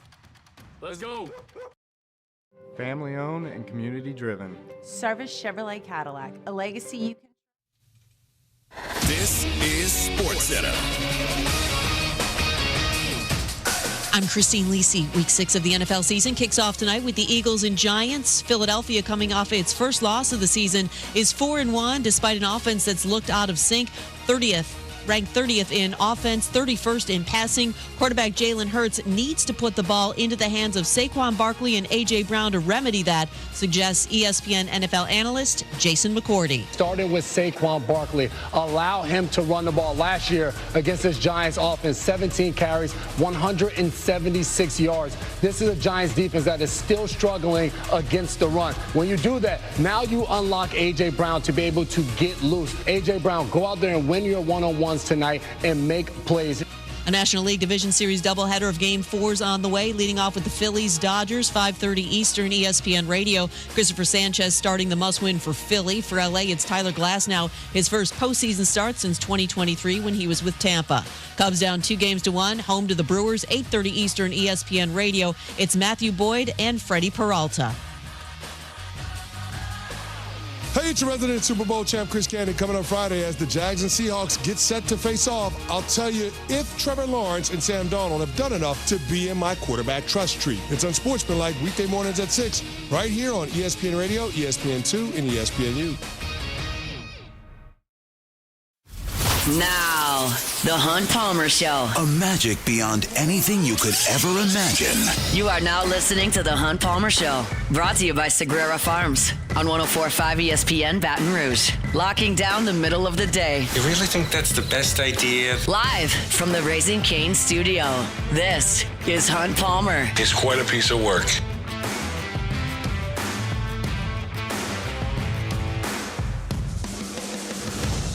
Hour 2, Thursday edition of the Hunt Palmer Show, brought to you by Sagrera Farms Premium Angus Beef. Luke Johnson talking Saints 30 minutes from right now. We'll talk Saints and Patriots. We'll talk whether or not they should trade Rashid Shaheed. We'll talk some injuries. What about Chase Young coming back? That'll all come up your way at 2:30. Tyler Head from 107.5 The Game in Columbia, South Carolina is going to be here in 15 minutes talking about things from the South Carolina perspective. Shane Beamer's program coming off a bye. Also got a win against Kentucky 2 weeks ago. I would suggest if you're an LSU fan that's got 11 minutes to kill, 14 minutes to kill, and you're feeling a little apprehensive about this game with South Carolina, watch the highlights of the Kentucky. Kentucky, there's only 16 spots in the power rankings. If I could slide them down to 20 on principle, I would do that. They are so awful in every aspect of the game, and they were a comedy of errors in the game against South Carolina. I couldn't believe my eyes watching that highlight tape. So we'll talk about Kentucky. We will not talk about Kentucky. We'll talk about South Carolina with Tyler Head coming up at 2:15. This segment I'm going to do is not going to give you any brand new information. I'm not going to turn a light bulb off in your head that makes you go, I never thought of that. I'm not going to do that. I'm not going to break any news here. I'm just going to talk about something that makes a lot of sense to me. Okay? And we'll see if it comes to fruition or not, but this makes a lot of sense to me. LSU's passing game is not humming at the rate we thought it would after a month. Garrett Nussmeier is completing 67% of his throws. He's throwing for 230 yards per game and 7 touchdowns. If you've followed a lot of the statistics that are floating around on the internet, last year at this time he was throwing for 330 a game. He had 15 touchdowns. It's just not what we thought it would be. And that's been tough for me to completely put together because I don't know what the ab strain impact is. I don't know whether or not the play calls are good enough. I don't know how badly they are missing a true number one wide receiver as opposed to the 5 really good wide receivers they had. You want the alpha, the guy out there, and they don't really have that. I don't know if it's been. I think it's a combination of everything. But I know this. I know that LSU's got to throw the ball better to be a better football team. Like, they're not going to reach anything close to their ceiling if they're throwing for 230 a game and a touchdown in a quarter. Like, they need to throw for 295, 310 a game, and they need to throw for a couple of touchdowns a game. When they were at their best, that's what they were doing last year. And that needs to come back. So the question I asked myself today, sat down at my desk and I go, what's my best suggestion for getting the passing game cooking? And this is not a cure of everything, but it makes a lot of sense to me. Throw the ball to Trey Green.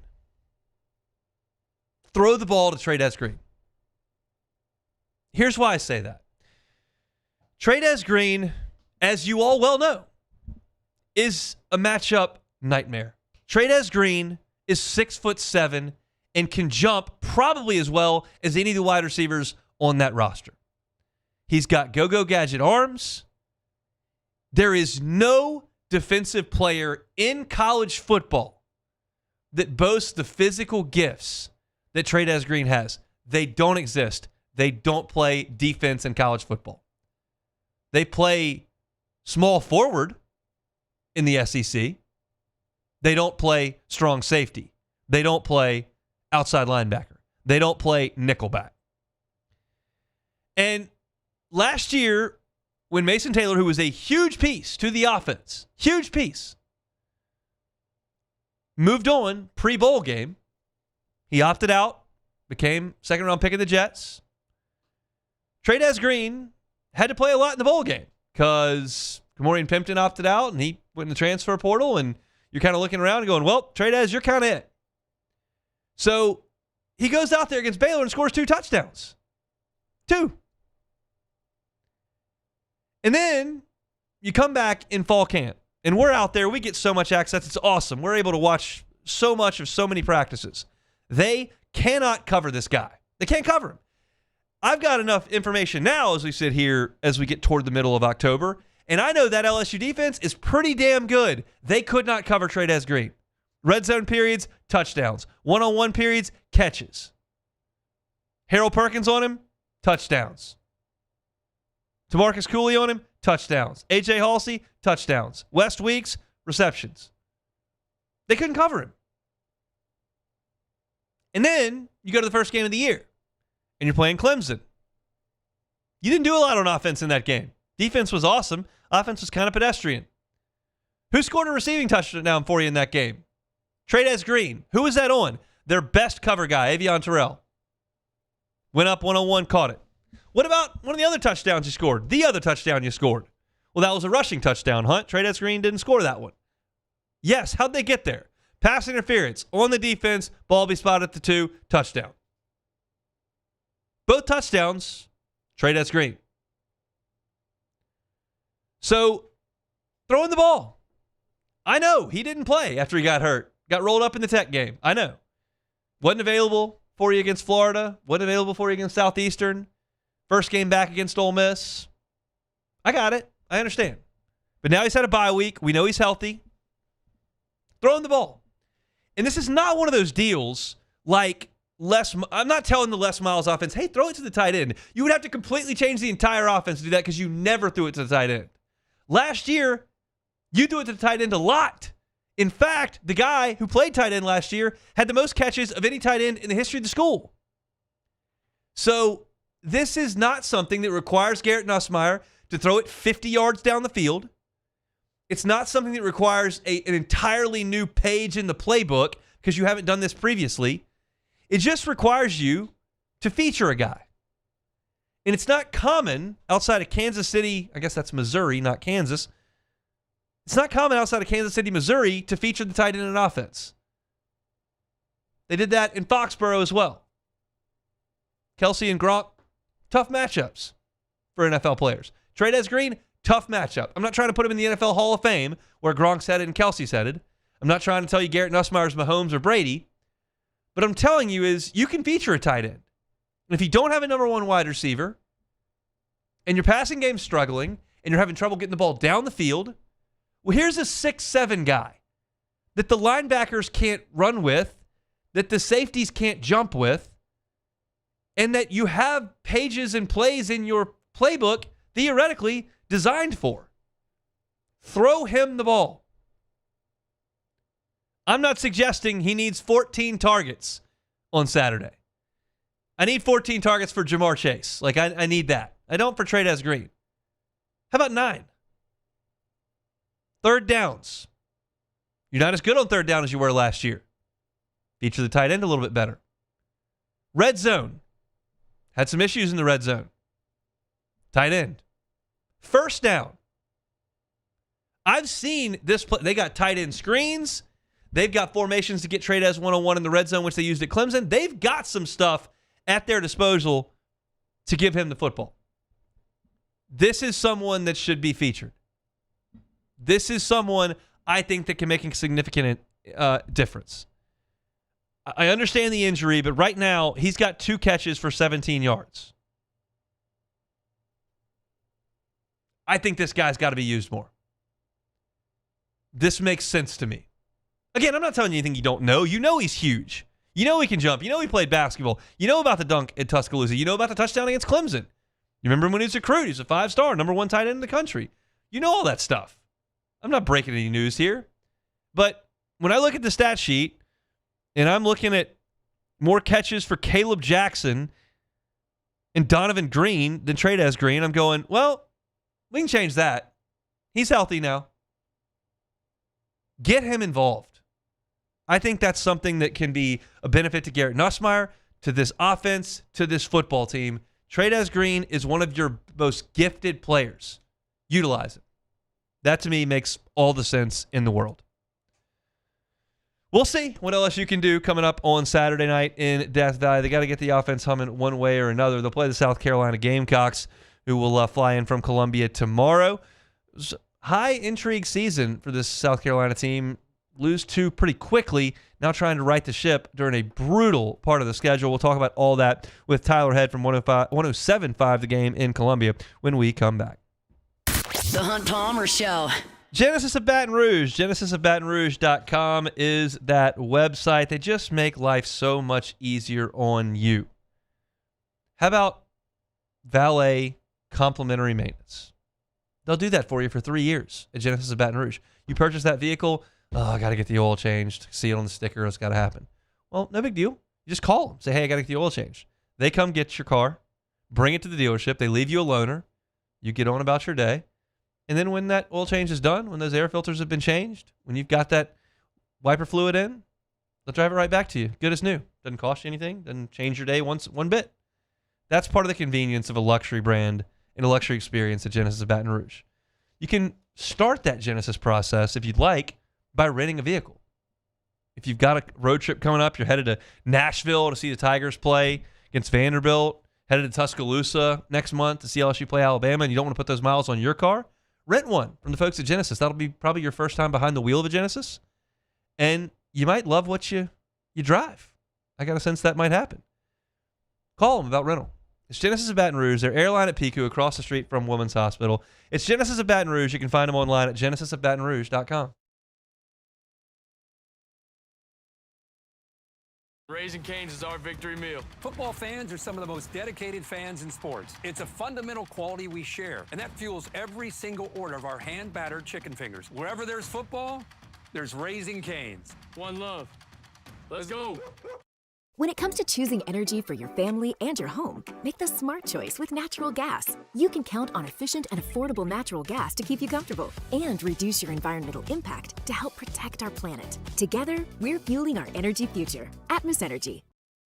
Flight by Yingling is raising the bar by crafting the next generation of light beer.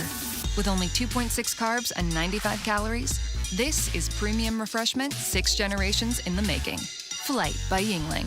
Raise the bar. Need security services you can count on? With Veteran Security Services, you're always protected. Locally owned and proudly serving the Gulf Coast, they're not some big national firm chasing profits. They're neighbors protecting neighbors. From petrochemical plants and healthcare facilities to port and maritime operations, Veteran Security delivers reliable protection you can trust. Choose community. Choose confidence. Choose Veteran Security Services. Visit veteransecurityfirm.com. While Louisiana politics can seem like they're from another planet, Moon Griffon isn't afraid to bring politicians back down to earth.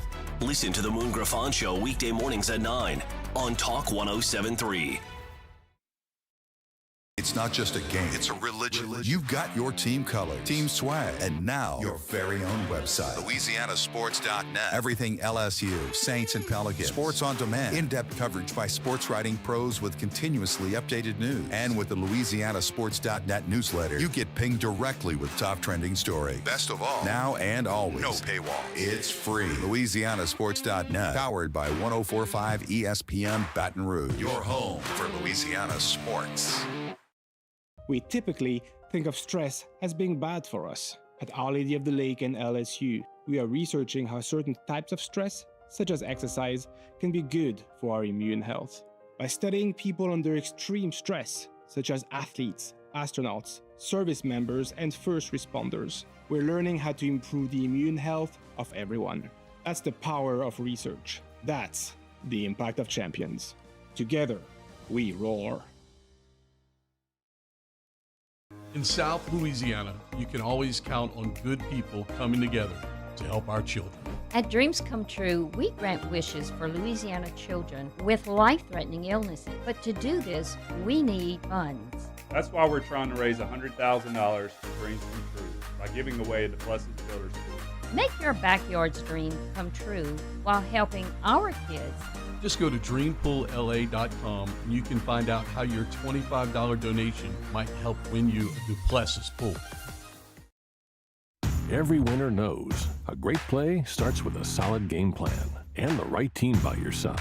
At Sunshine, we're here to keep your operation running strong. From tractors to harvesters, we've got the John Deere equipment you need to tackle every job with confidence. Because when the work's done right, there's more time for the things that matter, like cheering on your favorite team. Make Sunshine Quality Solutions part of your playbook this season and learn more about what it means to be powered by Sunshine at sunnyquip.com. Parish Construction and Roofing. This is Coach Kim Mulkey. Go to parishbuilt.com for all of your roofing needs. From your hometown, parishbuilt.com. Gulf Coast Bank and Trust is giving our... This is the Hunt Palmer Show, brought to you by Sagrera Farms.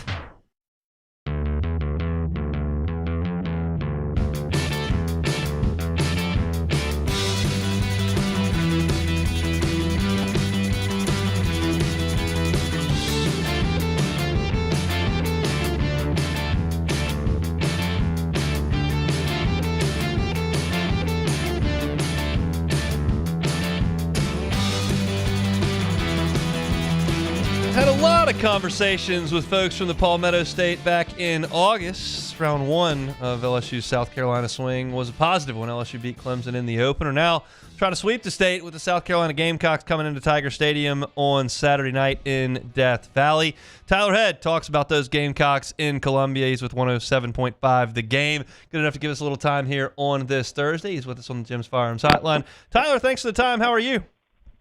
Yeah, man, absolutely. Appreciate you doing the call-in on my show earlier, and happy to be returning the favor.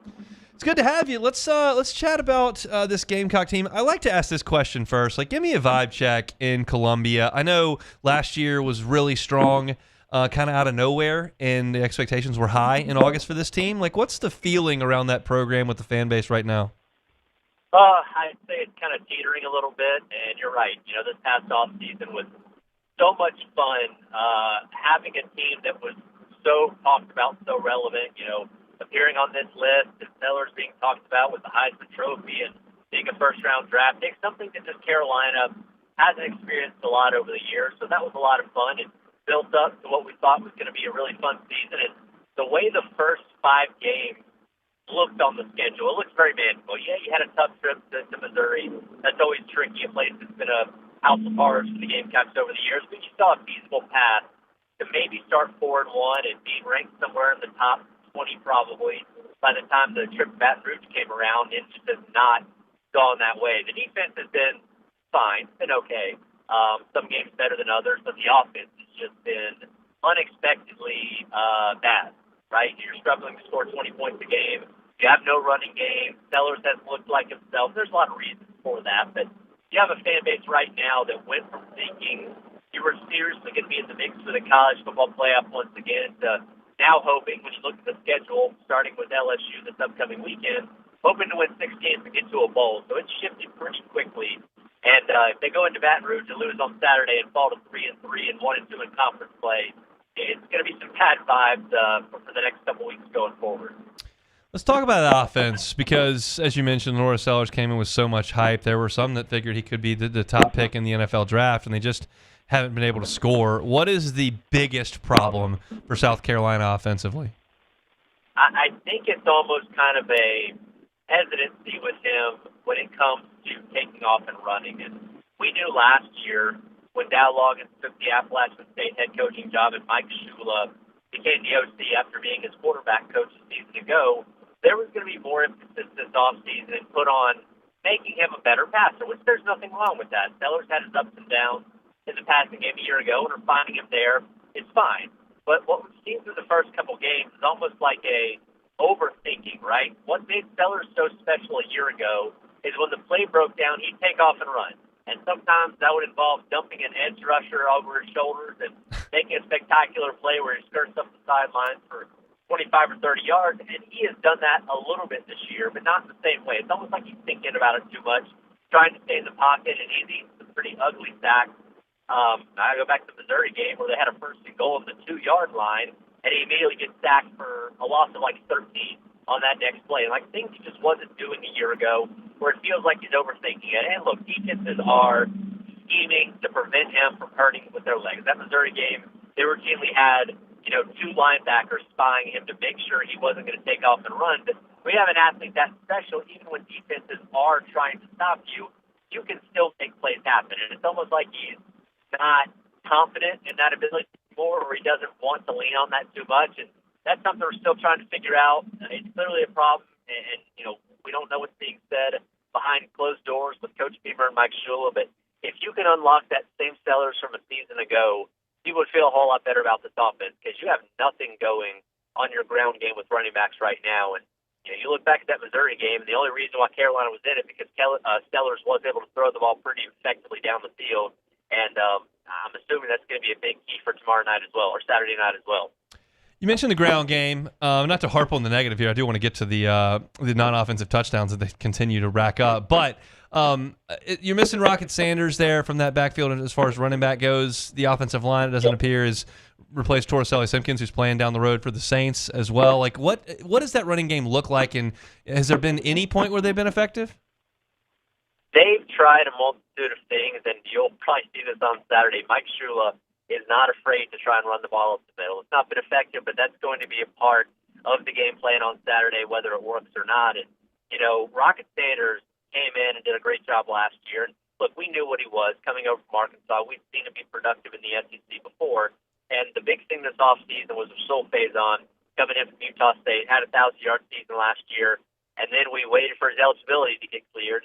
Happened right before the Virginia Tech game, so it's like, okay, he's ready to go. Now let's see him go out there and rip off some good runs. And he had a crazy good run against Virginia Tech where he had to make a guy miss in the backfield and ran for 34 yards. So it's like, okay, now we're getting something here, but hasn't really done much since then. And these last couple of weeks, they've really been rotating guys. So him, Oscar Attaway, who was here a season ago after transferring from North Texas, Matthew Fuller, who's a second-year guy, got a bulk of the carries against Kentucky, and when you look at his numbers, they look fine, but the majority of those runs and yards came in the final drive, and they were just running out the clock. So nobody's really stepped up and taken that RB1 role. Isaiah Augustus transferred in from Colorado. We really haven't seen him since the first game of the season. So you just don't have an identity with your running backs as of right now that you can lean on to at least even make like something like play action, fool the defense enough to really keep them on their toes to where you can make some plays happen through the pass game. And again, Shula's going to run the ball up the middle, or he's going to try to, but I don't know many defenses that are afraid of what the offense is going to do on the ground. And it doesn't help that you're having injuries pile up on the offensive line. I'm sure you saw last night's availability report where one offensive lineman's out and 2 others are on the doubtful part of it right now. Yeah. And that improves because you're starting to really rotate through different guys up front. And, even with your original starting 5, you weren't getting a good push up there. And we're all very aware of how good that LSU defense is against the run. And I don't see this as a game where they suddenly break out and figure something out. You know what I mean? Yeah, I do. Tyler Head's our guest, 107.5 The Game in Columbia, South Carolina. Let's talk about the Gamecock defense, as that was a tenacious group, especially up front last year. I still recall just how badly they whipped Texas A&M at the point of attack, really for 4 quarters in that game in Columbia. Dylan Stewart's back, and I talked about him in the first hour, but is that front still a quality unit? It is good. It's not as experienced as it was a year ago, and you look at all the guys that got drafted, half of them off that defense, with most of them coming from that front seven. You knew you were going to lose some quality there because those guys have played a lot of football, between the ones that have been in Carolina for a long time, and guys like Kennard that transferred in and had a phenomenal season. They're still trying to get their feet under them a little bit. They had a bad 2 weeks against Vanderbilt. Missouri missed a lot of tackles and letting up a lot of yards on the ground.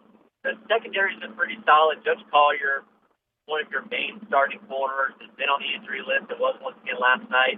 We're hoping he's going to be coming back on Saturday.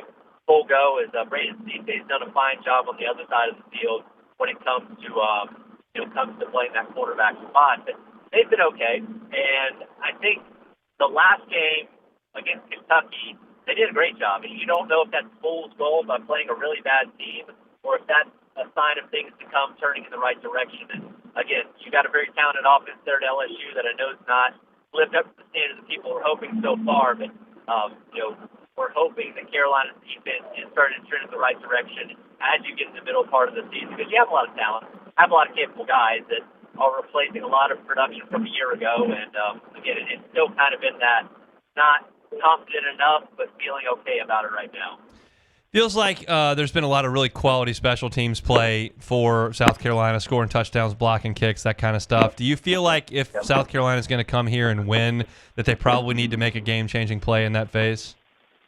Yeah, whether it be some returns on defense, like a kick six, or a fumble recovery for a touchdown, or having some of those special team scores, I think that's going to be a big key if Carolina's going to go in and win this game on Saturday night. And Bakari Swain came out of the gates red hot with those 3-punt return touchdowns in the first 2 weeks, and that's a lot to ask for. But if anything, being able to flip field position, I know you guys got a really good punter, so that's going to be a problem there. And Nick Harbor returning kicks is almost broken off a couple this year, save for a few blocks that didn't get made, around midfield.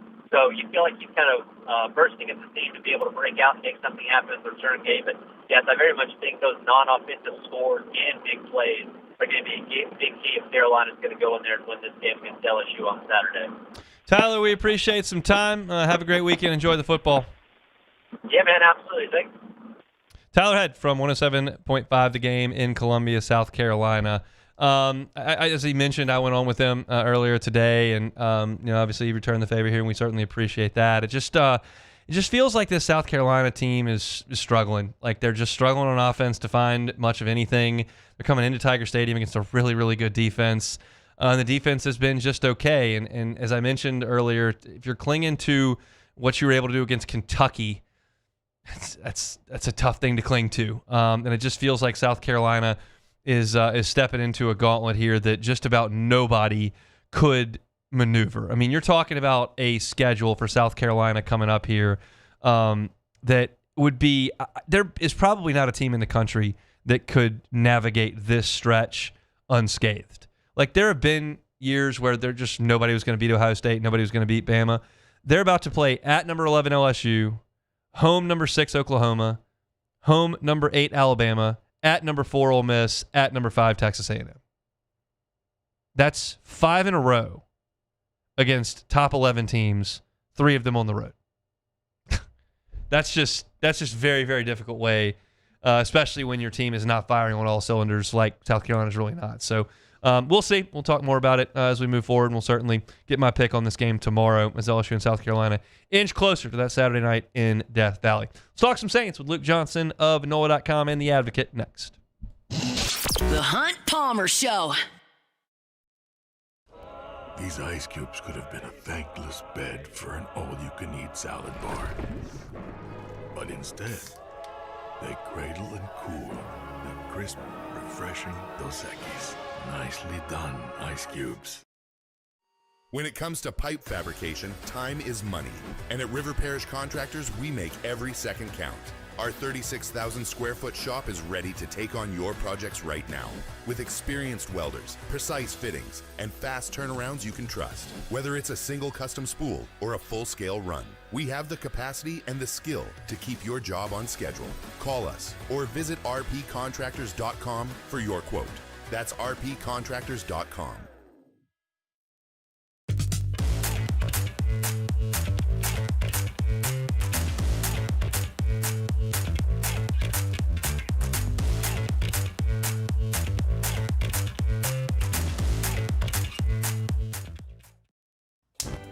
Looking for cleaner energy? Propane is energy for everyone.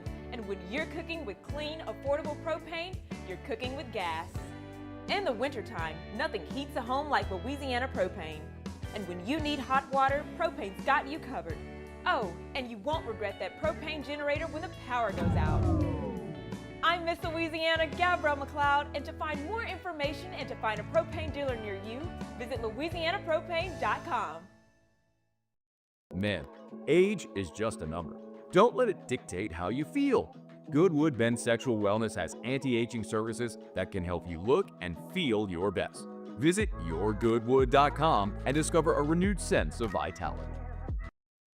Breck teamed up to reimagine your parks, and you imagined big. With your help, we went to work, creating 12 beautiful community parks across the parish.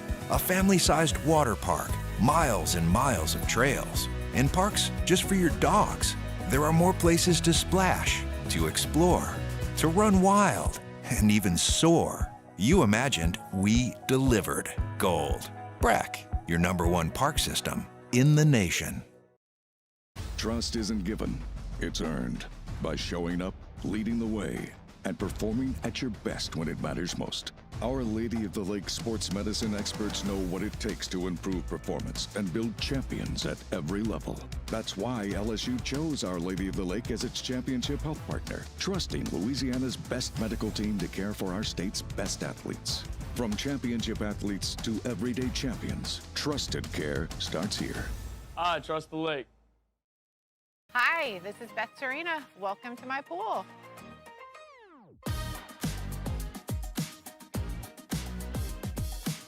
The first time I saw this beautiful pool, it exceeded every expectation that I had. They were able to get everything we wanted in this pool. It is a beautiful pool. We live out here, we eat out here, we watch TV out here. This is like our living room outside. We love this pool and everything about it. When we decided to build our pool, we called a great friend who is one of the best pool builders in the country in North Louisiana, and we said, who would you choose to build a pool in Baton Rouge?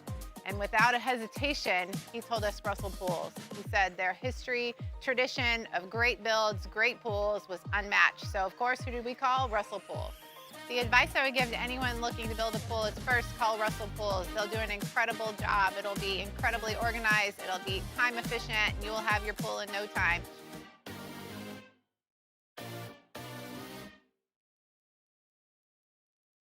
Gulf Coast Bank and Trust is giving our customers the power to bank anywhere, anytime during this challenging event. And we're right there with you. Our mobile. You're listening to The Hunt Palmer Show, brought to you by Sagrera Farms.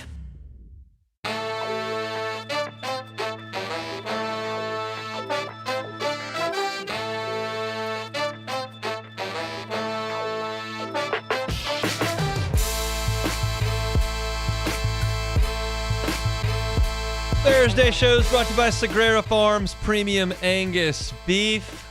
Let's talk some Saints and Patriots. To do that, we bring on Luke Johnson, wonderful, wonderful friend for 15 years, a man who dutifully served our great country, a man who does phenomenal work for NOLA.com and The Advocate, a man who has come on this show for 4 years, very, very graciously, and given wonderful information, and a man whose personal enjoyment and happiness I want to be at an all-time low for the next 8 hours, 9 hours. That is, of course, Luke Johnson.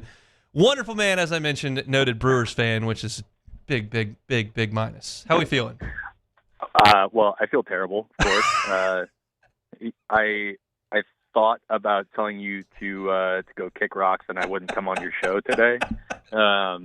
I just don't know if I can deal with it. But like I'm going to power through and try to give some good insight on the Saints and Patriots matchup. But I really, really, really hope that you start looking forward to next baseball season tonight.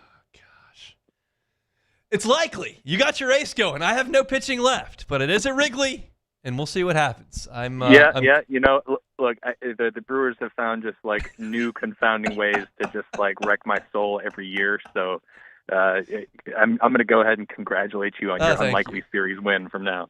Appreciate that very much. We'll see. If it comes to Saturday, it comes to Saturday. Let's talk Saints and Patriots. Let's go with Chase Young first. What do you think, and how much could he help? I mean, I think he'll play. He practiced again today, so that's all a good sign. I just don't know right away, like, how much he's going to be able to do. You know, like, if this injury never would have happened, I would have imagined he'd be playing like 75% of the snaps from week one. You know, but he's the fact is that he's missed 5 weeks. The two guys who've really filled in most of those pass rushing snaps in his absence, Carl Granderson and Cam Jordan, have played pretty well. In between them, they have 7 sacks. They might be able to look at Chase and be like, we're going to bring you along slowly.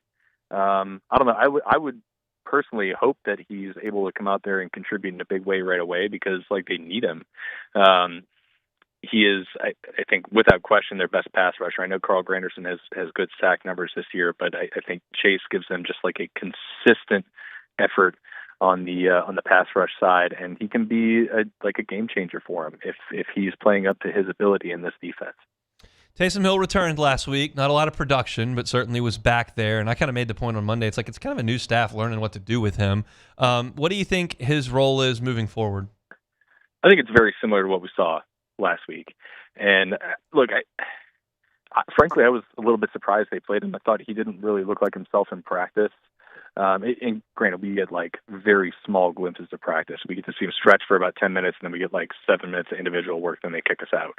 But I think this is just going to take some time for him to get back to like the Taysom Hill we're used to seeing. And maybe we'll never see it. I mean, he's 35 years old. Yeah. He is absolutely a freak of nature. But this is not just the serious ACL. Like that alone is enough to like sow a seed of doubt. But there's more to it than just the ACL. Like it was like every ligament that connected the outside of his knee was gone.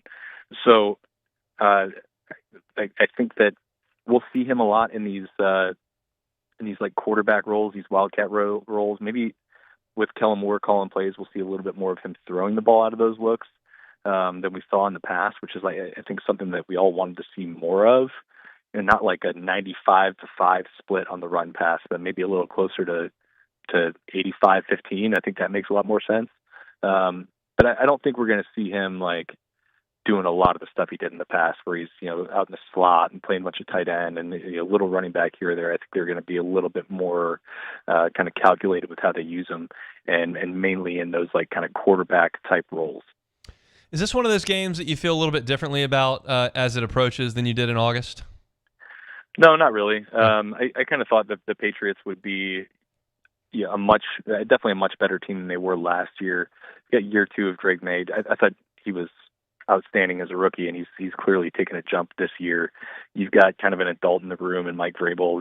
They had like $150 million in cap space this year, and they used it. They signed Milton Williams, who's been tremendous in his start there, their defensive tackle from La Tech. They signed Harold Landry. It was kind of a panned move at the time, but he's been really good. They went out and got Will Campbell in the draft. They got Stephon Diggs.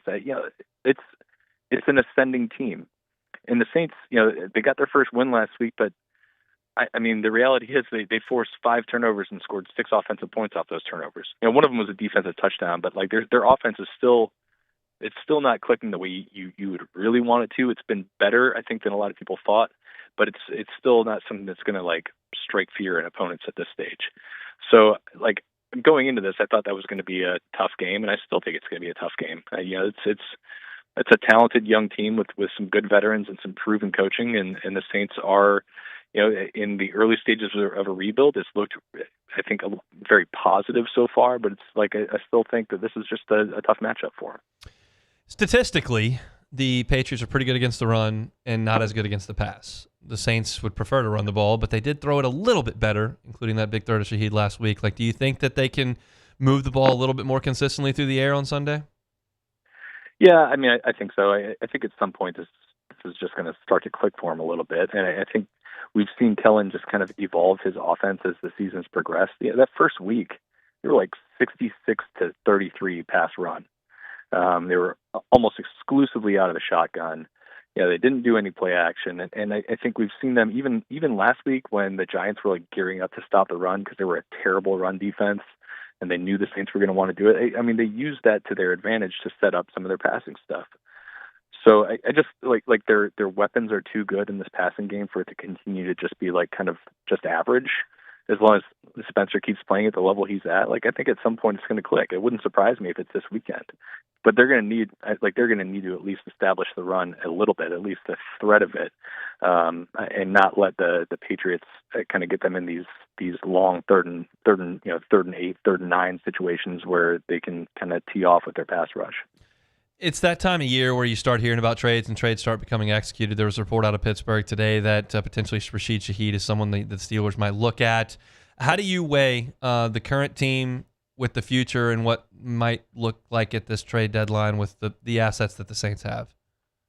I'll believe that stuff when I see it. There was a report that Pittsburgh was interested in Chris Olave earlier this offseason. I think there's probably like a little bit of truth to that when you're looking at, okay, what's their realistic timeline to be a competitive football team? Where have the Saints devoted their assets? Just in the last 2 months, they have acquired a lot of receivers. They got Devon Bailey, they got Trey Palmer. Yeah, they got Jalen Polk, who won't help the team this year, but will help next year. So there is probably some kernels of truth to that, where they could be like, okay, if somebody offers something, we've got Rashid Shaheed in a contract year, we've got Chris Olave, who he's got the 5th-year option coming up, but what does a second contract realistically look like for him? Are these guys going to be at their prime when we are hitting our stride and ascending as a team? Yeah, I think all that stuff is reasonable to ask, but I would still be surprised. I think the only thing that I'm not going to pay really any credence to is any Alvin Kamara rumors until it really starts getting real. Yeah. Because it seems like every year, everybody and their mother is trying to trade Alvin Kamara for the Saints. They just have never had any interest in it.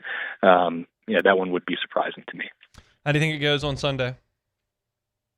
I think it's kind of similar to those first 4 weeks. I think this is a pretty good Patriots team.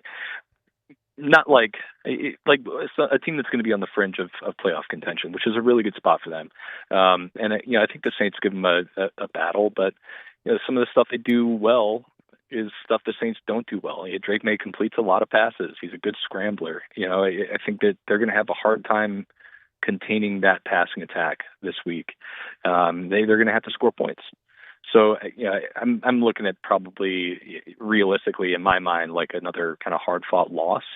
But I think they absolutely can win this game. It's just they need to do some stuff better that they haven't done yet so far. You can find his stuff on Twitter @ByLukeJohnson. He's with NOLA.com and The Advocate. Will be in the Dome on Sunday for Saints and Patriots with us every single Thursday. Thanks, Luke. Yep, good luck to me tonight. All right, we'll see you later, buddy. Absolutely not. There goes Luke. I hope he has the worst luck he's ever had this evening watching the Brewers lose to the Cubs at Wrigley Field. Appreciate a little bit of time there from Luke. It's a hot rivalry that nobody in sports really knows about, because if you're not watching the Cubs and Brewers annually, but the Cardinals kind of falling by the wayside, and the Reds and the Pirates are always atrocious. And the Cubs and Brewers kind of battle it out. And every single regular season, the Brewers do a lot better than the Cubs. But the postseason has not been very kind to the Brewers, and I'm very, very hopeful that the Cubs can continue that today and then again on Saturday when they'd have to go to Milwaukee and win Game 5. 2-0 hole's not a lot of fun, but they dug out a part of it last night. We'll see if they can do it again coming up tonight. All right, remind you about Segura Farms Premium Angus Beef. They bring you our Thursday shows each and every week, and I usually ask kind of 3 questions about your beef, like how much does it cost, where does it come from, and what does it taste like? That's kind of the 3 things, right? Well, the cost is going up all over the place with beef. You realize that when you go buy your beef. It hasn't gone up at Segura Farms in 3 years, and there's no plan for it to go up. They're not rising with prices with the beef market. They've got an amazing amount of inventory. They've got an incredible process over there, and they're continuing to keep their prices steady. Where does it come from? Well, you don't have to ask that question. You go buy your beef wherever you do week to week. You may have to ask that question. Where does it come from? Any steroid use? Any inappropriate antibiotics? You don't have to ask that. It's Agrera Farms. It comes from right there. You don't have to ask how many DNA are in that ground beef that you brought home. It's one. It's one cow. It's not mass-produced and stuffed into a pet. No, it's not. It's different. It's a different way to buy your beef. How does it taste? Well, I can tell you that. It's awesome. Ground beef, ribeyes, fillets, flanks, strips, chucks. We had a sirloin last night. It's all fantastic. It is prime, some of the best beef in the country. If you'd like to do beef a different way because you're asking those questions and you don't like the answers where you've been buying your beef, Agrera Farms Premium Angus Beef is your answer. I give you Sean's cell phone every single week, and I just invite you to give him a call. Say, hey, I'd like to come out to the farm, like to see your process, and I'd like to bring home a freezer full of premium Angus beef, and Sean is happy to help you out with that. He's at 225-719-1723. Again, 225-719-1723. It's Agrera Farms Premium Angus Beef. They bring you our Thursday shows. We'll come back and close it out next. The Hunt Palmer Show. One Bath and Closets. OneBathAndClosets.com is the website. David Duvall and his team, 30 years redesigning and remodeling bathrooms and closets. If you haven't considered safety in the bathroom, especially for someone who you love who might be aging, consider that. David Duvall and his team at One Bath and Closets are happy to help. It can be a hazardous situation. You can't eliminate that risk, but you can mitigate against it. Non-slip floors, guardrails at slippery areas, walk-in tubs for convenience and safety, showers with benches so you can sit down. These are the types of things that David Duvall and his team are happy to do. They do them all the time. If you've never thought about that, well, go to onebathandclosets.com and get that free consultation. Let David come in and chat with you. Tell you what he can do. His team will do it right the first time and leave the competition behind, and that bathroom will be safer than it has been. That's the promise that David will make to you. It's onebathandclosets.com. Get that free consultation. Financing is available. 0% up to 18 months if you qualify. It's One Bath and Closets. Find them online, onebathandclosets.com. Flight by Yingling is raising the bar by crafting the next generation of light beer. With only 2.6 carbs and 95 calories, this is premium refreshment 6 generations in the making. Flight by Yingling. Raise the bar. Parish Construction and Roofing. This is Coach Kim Mulkey. Go to parishbuilt.com for all of your roofing needs. From your hometown, parishbuilt.com. My father, J.B. Falgu, had a vision of growth for First American Bank and the communities we serve. The bank's foundation was built on his legacy of compassion, loyalty, and dedication. Through his years of leadership, First American has prospered to heights even J.B. could not have imagined. I know my father would be extremely proud of the customer service and financial stability that First American provides to Southeast Louisiana. We continue to thrive because of the legacy of J.B. Falgu. 104.5 ESPN Baton Rouge and First American Bank and Trust bring you the Heart of the Game Award, recognizing student athletes who deliver when it counts. Nominate your game day standout at 1045ESPN.com by the 21st. We'll choose 5 male and 5 female finalists, and then it's up to the fans to vote for the winners.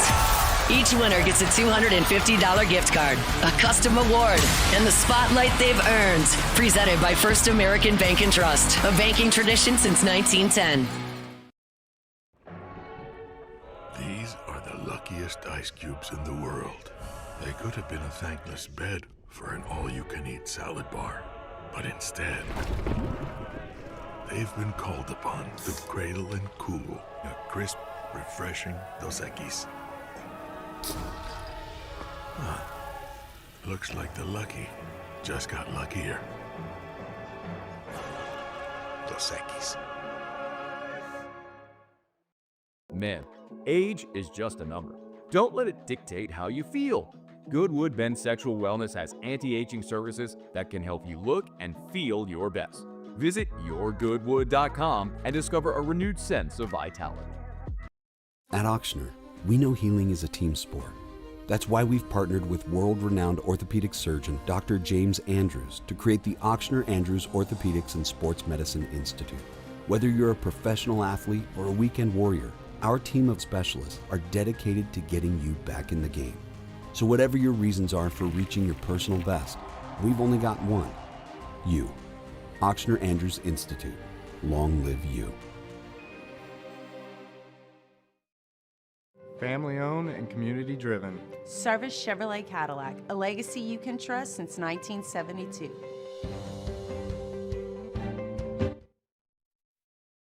This is the Hunt Palmer Show, brought to you by Sagrera Farms.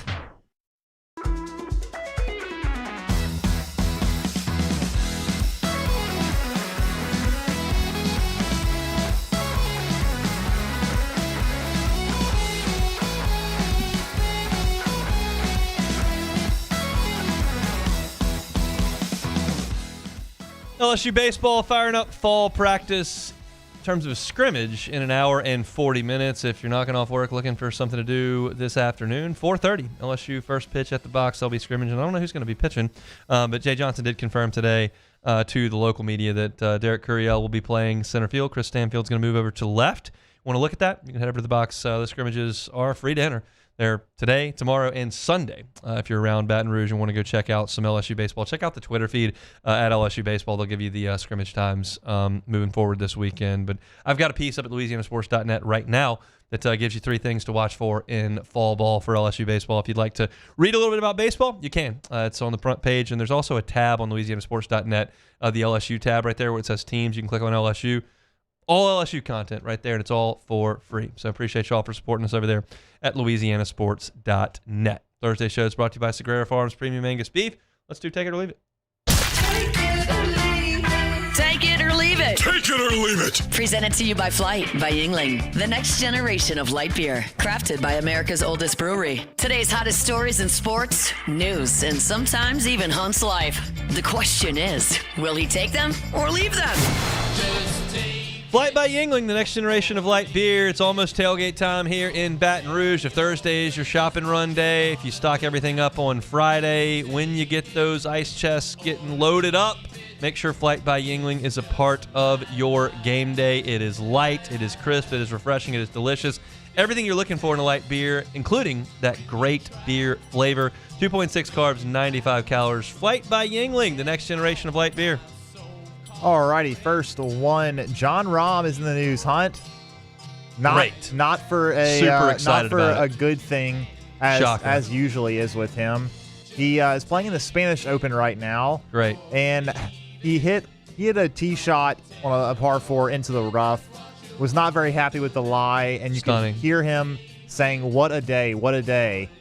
Followed by an expletive, no surprise there. Mhm. The marshal who marked the ball for him said, quote, "It's okay," just trying to maybe give him some encouragement. Rahm immediately looked at him and said, "Don't tell me it's okay, please. Thank you." Yep. The marshal apologized, and Rahm continued complaining, "It's not okay. Rahm is a loser. Take it or leave it." Take it. I'll take it. Very rich. Couple major wins. Not, I would guess, ultimately concerned with the thoughts of a lowly Baton Rouge midday radio host. Probably not. However, I don't like him. All right, next one. The Skins game. We mentioned this a couple of months ago. It's going to be coming back from the first time since 1983, and it will feature Tommy Fleetwood, not very liked by us right now. Mr. Ladd just absolutely dominated us. Absolutely dominated us, except for on singles, of course. But Tommy Fleetwood, along with Keegan Bradley, Ryder Cup captain, Justin Thomas, and Xander Schauffele will be the foursome competing in the Skins game. It will be held at Panther National, a nice new track that Thomas and Jack Nicklaus co-designed. Not sure if Thomas had a lot going on with that. But anyways, it's a really nice course in Florida. They're going to be playing the Skins game there. And instead of the normal format, they will all be starting with $1 million, and their fortunes rise or fall with every hole won or lost. The coverage will be at 9 a.m. on the Friday. Is it going to be on Black Friday, I think? Let's see. Yeah, anyways, the Skins game. Take it or leave it. Leave it. I don't... Leave it alone. I just don't think any of us care if Tommy Fleetwood wins $1.4 million or pays $400,000. I don't... Well, I would assume that they're going to be donating this. Of course. But I just don't... And that's not a lot... They're great golfers, but... They're not big personalities. Fleetwood's quiet. Schauffele's very reserved. JT's got a little bit of an edge, sure. Yeah. And Keegan Bradley does. Goofy. Yeah. But, yeah. it's just not... Like, I love golf. I watch a ton of golf. That's just not on my radar I at all. mean, look, it's going to be Black Friday, 9 a.m. Maybe you're waking up after Thanksgiving, got a little bit of a food hangover, and you just throw it on the TV. I mean, I don't know. It's just easy I'll probably to watch. be coming in to do this show. Well, that's very possible. That's true. All right, last one real quick. The Yankees, of course, lost last night.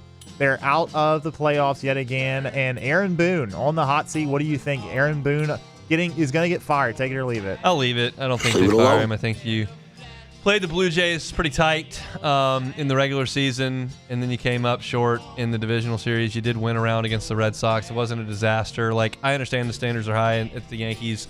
I think you would have to kind of implode to get fired, and that didn't happen. So we'll see. But Yankees have not won a lot of World Series in the last 15 years. I think they've got one, if I'm not mistaken. So standards are high in the Bronx. I understand that. All right, that's it for Thursday. If you missed any of it, catch it on demand wherever you find your sound. Search Hunt Palmer Show. Like, subscribe, rate, review. Hunt on LSU for your LSU coverage.